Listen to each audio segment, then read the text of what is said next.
আগামী 12 ফেব্রুয়ারি এদেশের জনগণ দীর্ঘ 3টি নির্বাচনের পর তাদের ভোটাধিকার প্রয়োগ করার আশা দেখছে।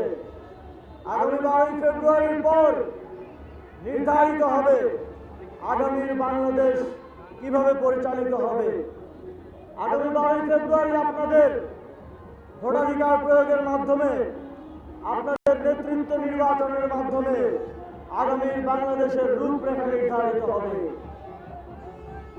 সংগ্রামী বন্ধুগণ, আমরা জানি সারা বাংলাদেশের মানুষ 12 ফেব্রুয়ারি তাদের ভোটাধিকার দেওয়ার জন্য অপেক্ষা করছে।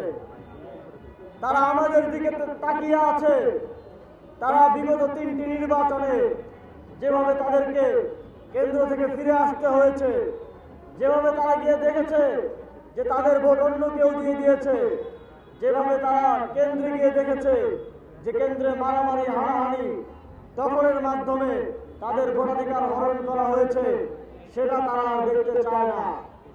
তারা চায় 11 দলীয় জোট এবং 11 দলীয় জোটের সকল নেতাকর্মী সবাই মিলে তাদের ভোটাধিকার রক্ষা করবে। আপনারা কি বাংলাদেশের জনগণের ভোটাধিকার রক্ষা করতে প্রস্তুত? 12 ফেব্রুয়ারি আমাদের দায়িত্ব শুধু নিজের ভোটাধিকার প্রয়োগ করা নয়, আমাদের দায়িত্ব বাংলাদেশের 18 কোটি জনগণ, বাংলাদেশের 12 কোটি ভোটার যেন তাদের ভোটাধিকার প্রয়োগ করতে পারে সেটা নিশ্চিত করা।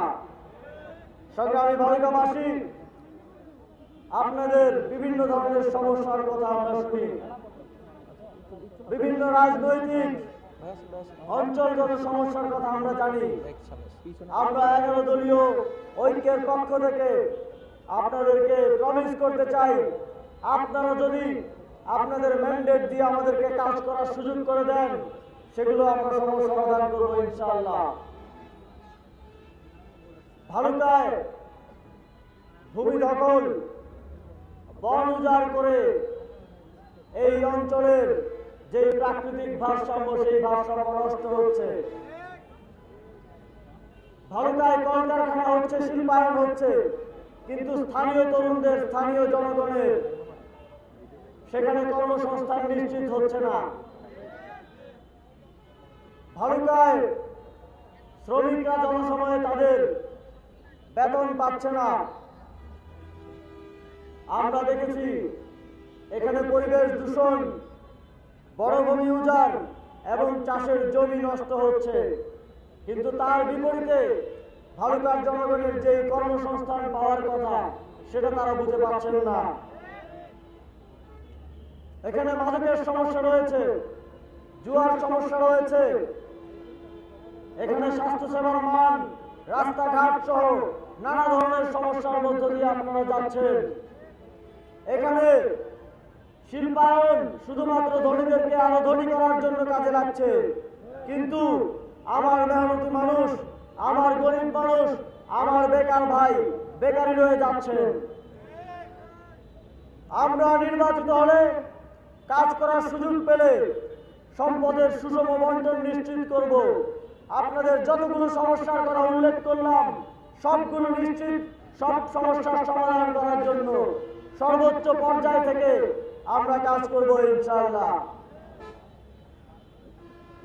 সংগ্রামী বন্ধুগণ, তবে সেই সুযোগ করে দেওয়ার জন্য আমরা জানি বাংলাদেশের মানুষ মুখিয়ে আছে।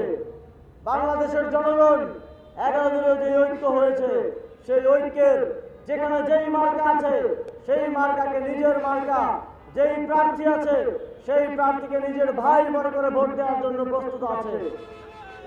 তবে 11 দলীয় জোটের পক্ষ থেকে আমাদেরকে নিশ্চিত করতে হবে যেন যেই ভোট দেওয়ার জন্য তারা অপেক্ষা করছেন সেটা তারা দিতে পারেন, যেন তাদেরকে কোনো প্রকার হুমকি দিয়ে, কোনো ধমকি দিয়ে, তাদেরকে ভয় দেখিয়ে তাদেরকে যেন ভোট দেওয়া থেকে বাধা সৃষ্টি না করা হয়, সেটা নিশ্চিত করার দায়িত্ব আপনার, আমার, আমাদের সকলের। যদি এবার আমরা সেটা নিশ্চিত করতে না পারি, আমরা কিন্তু শেখ হাসিনাকে 2008 সালে ক্ষমতায় আনার মধ্য দিয়ে দেখেছি এদেশের জনগণ 17 বছর সেই শেখ হাসিনার ক্ষমতায় আরোহণের প্রায়শ্চিত্ত করেছে। হাজার হাজার মায়ের বাবার কোল খালি হয়েছে, শত শত লক্ষ লক্ষ মানুষকে তাদের অধিকার থেকে বঞ্চিত করা হয়েছে। আমরা কি এ ধরনের আর অনাচার অত্যাচার চাই? যদি না চান তাহলে এবার শুধু ভোটাধিকার প্রয়োগের মাধ্যমে সেটা নিশ্চিত করতে হবে। এদেশের জনগণ, এদেশের মানুষ রক্ত দিয়েছে। রক্তের কাছে শুধু একটা ভোট দেয়া কোনো কিছুই নয়।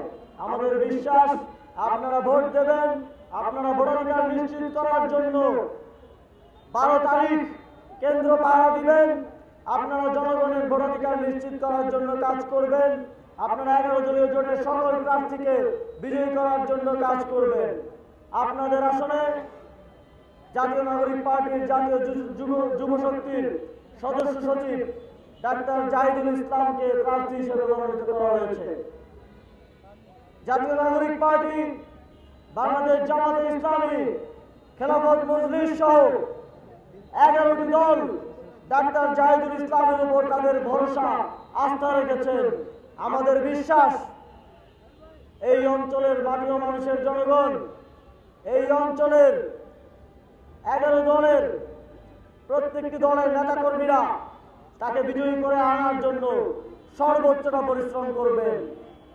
11 দলের দলীয় জোটের সারা দেশে অনেক প্রার্থী, অনেক নেতৃবৃন্দ ত্যাগ স্বীকার করে এই জোটকে বাস্তবায়ন করেছেন।